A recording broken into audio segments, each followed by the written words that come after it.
Graça, misericórdia e paz da parte de nosso Senhor e Salvador Jesus Cristo. Amém? Desculpa.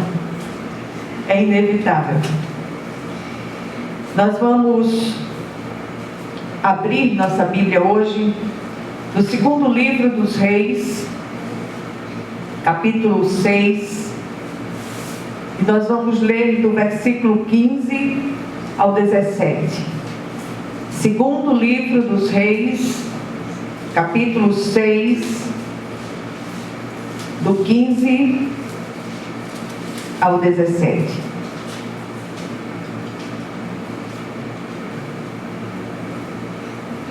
Todos acharam?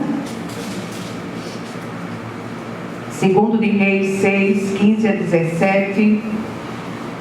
Diz assim a palavra do Senhor: Tendo-se levantado muito cedo o moço do homem de Deus e saído, eis que tropas, cavalos e carros haviam cercado a cidade. Então o seu moço lhe disse: Ai, meu senhor, que faremos? Ele respondeu: Não temas, porque mais são os que estão conosco do que os que estão com eles. Orou Eliseu e disse: Senhor, peço-te que ele abra os olhos para que veja. O Senhor abriu os olhos do moço e ele viu que o monte estava cheio de cavalos e carros de fogo em redor de Eliseu. Amém? Vamos orar. Senhor, nosso Deus e nosso Pai Celestial, clamamos a Ti, Senhor, confiados no poder que há no sangue de Jesus. Que o Senhor venha falar ao nosso coração, que o Senhor venha levantar o nosso ânimo, renovar as nossas forças e a nossa esperança. E que nenhum de nós, Pai, saia daqui do mesmo modo, mas que saiamos profundamente tocados e visitados pelo Teu Espírito, na certeza da providência que Ele irá. Ó Deus bendito, ó Santo de Israel, fala com o Teu povo, porque o Teu povo ouve, em nome de Jesus. Amém. Meus amados, a gente deseja oferecer este culto hoje em ação de graças ao Senhor por tudo que Ele é, por tudo que Ele tem realizado em nosso meio, porque nós estamos de pé. Ação de graças porque o Senhor tem feito maravilhas no nosso meio. Estar aqui hoje é um ato da graça misericordiosa do Todo-Poderoso de Israel. Eu glorifico a Deus pela vida de cada um de vocês que tem orado, que tem se colocado diante do Eterno em favor desta serva do Senhor. Eu pensei muito que palavra trazer no dia de hoje, quando tanto as nossas famílias, como o nosso país, como o mundo inteiro, tem vivido dias de muita angústia de alma, muita agonia, São tantas as coisas que têm acontecido que é difícil até enumerá-las. E assistindo pela mídia essa guerra deflagrada da Rússia contra a minúscula, aquele país tão pequenininho, e a gente olha aquilo que está acontecendo lá na Ucrânia, inevitavelmente a gente pensa nesse texto que fala dessa intervenção sobrenatural de Deus naquela ação contra o povo de Deus. E o profeta Eliseu, ele pede ao Senhor que faça com que os olhos do moço dele, que também tinha sido contaminado por aquela guerra tão tremenda, que os olhos daquele moço pudessem ver. Essa é a minha oração. Que os nossos olhos vejam Que o Senhor intervenha ali na Ucrânia, que o Senhor esteja ali operando maravilhosamente naquela situação, contra um inimigo tão poderoso do ponto de vista humano. Mas o nosso Deus é o El Shaddai, é o Todo-Poderoso de Israel. E o desejo do nosso coração é levá-los hoje, apesar de todos os pesares, a confiar na providência de Deus, mesmo a despeito das circunstâncias, mesmo a despeito de tudo que nós temos vivido e experimentado. Não têm sido fáceis os nossos dias. São lutas por fora e muitos temores por dentro. O texto citado descreve o desfecho da ação de Deus na guerra contra os sírios, usando a instrumentalidade do profeta Eliseu. E para que a gente entenda um pouco melhor, seria interessante que lêssemos todo o capítulo, pelo menos a partir do versículo 8. Eliseu era o sucessor de Elias. E enquanto Elias era um homem de um ministério de fogo, suas palavras eram duras e contundentes, doesse a quem doesse, Eliseu era terno e amoroso. Ele é chamado de o profeta da graça do Velho Testamento. Enquanto Elias, ao falar, se assemelhava a um trovão, Eliseu parecia uma brisa suave. E eu gosto de ler os textos que falam a respeito da instrumentalidade de Eliseu.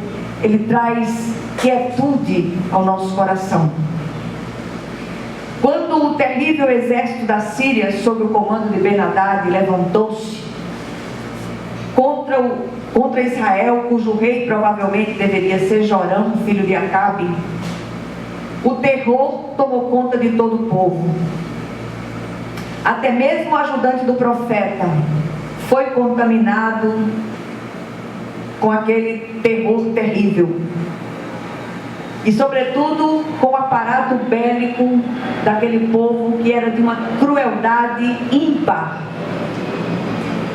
A ação efetiva de Eliseu foi sobretudo levar o povo, especialmente o seu moço, a confiar na providência sobrenatural de Deus, apesar de todos os pesares.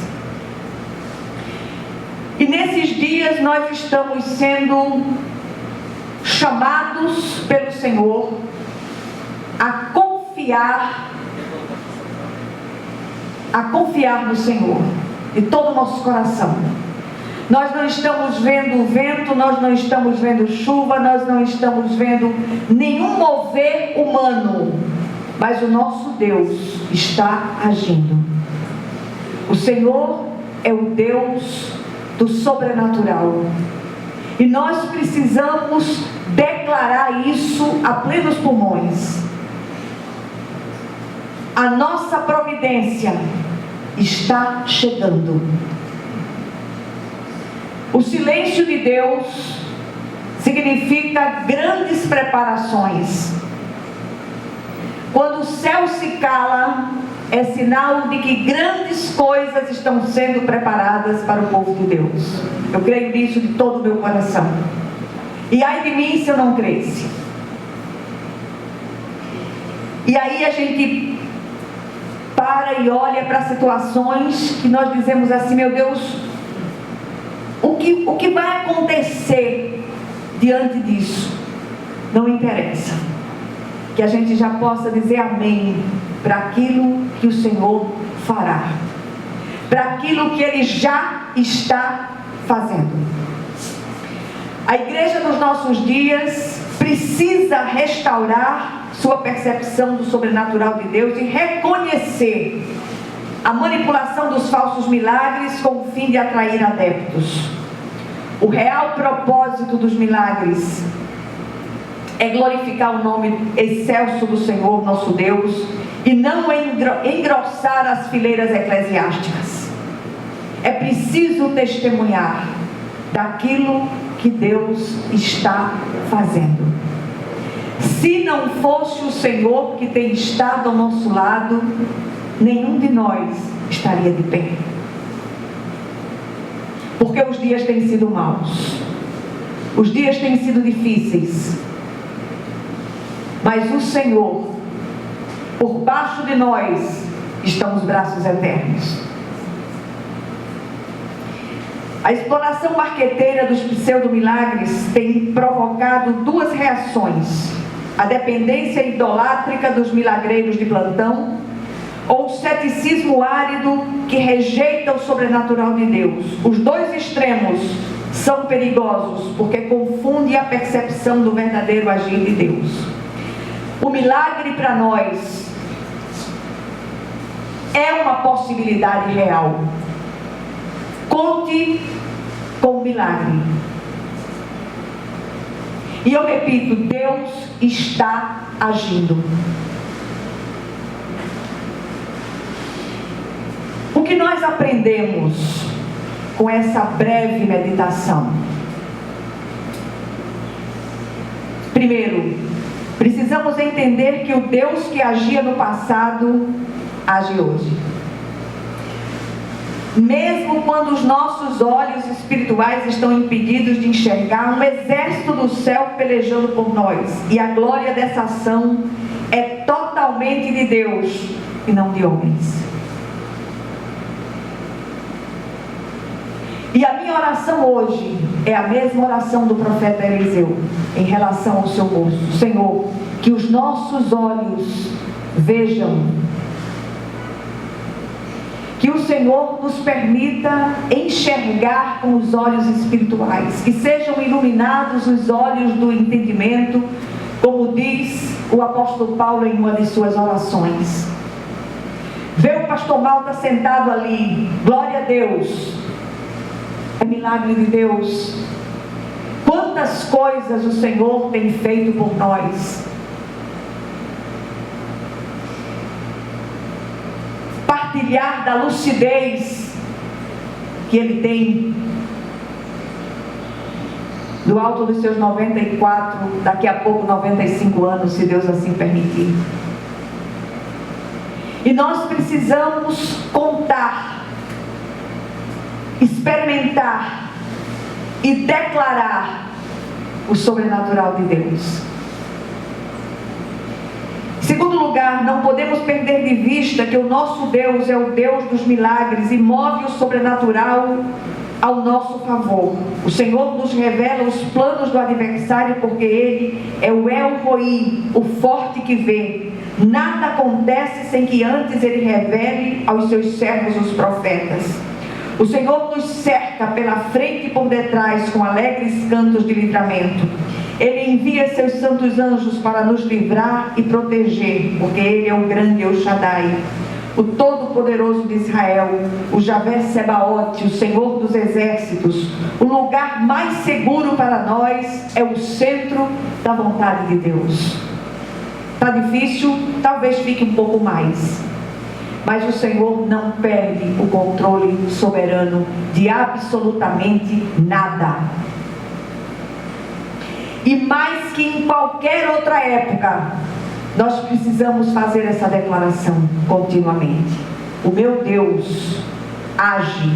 O Senhor é aquele que não perde o controle soberano de absolutamente nada. Finalmente, precisamos aprender a andar segundo o cronograma divino, que não obedece os ditames de seres humanos apressados. E muitas vezes, para que o Senhor nos treine a andar no seu cronograma, é preciso permitir que algumas coisas aconteçam, para que a gente aprenda a esperar pelo Senhor. Se você me perguntar o que é que você espera de toda essa situação que tem vivido, nada. Eu espero no Senhor. Dele vêm as respostas. E eu já estou dizendo amém e glorificando a Deus por tudo que Ele fará. Louvado e engrandecido seja o nome santo do Senhor. Eu olhando para cada um de vocês. Vocês não têm ideia de como faz bem ouvir. Estou orando por você. Isso tem me sustentado. E eu glorifico a Deus pela vida de cada um de vocês. Que o Senhor abençoe a semana de cada um. Que o Senhor renove as forças. Que o Senhor restaure a saúde daqueles que precisam de saúde. Mas, sobretudo, que haja ânimo, haja vigor espiritual e que os seus olhos vejam em nome de Jesus Cristo. Amém.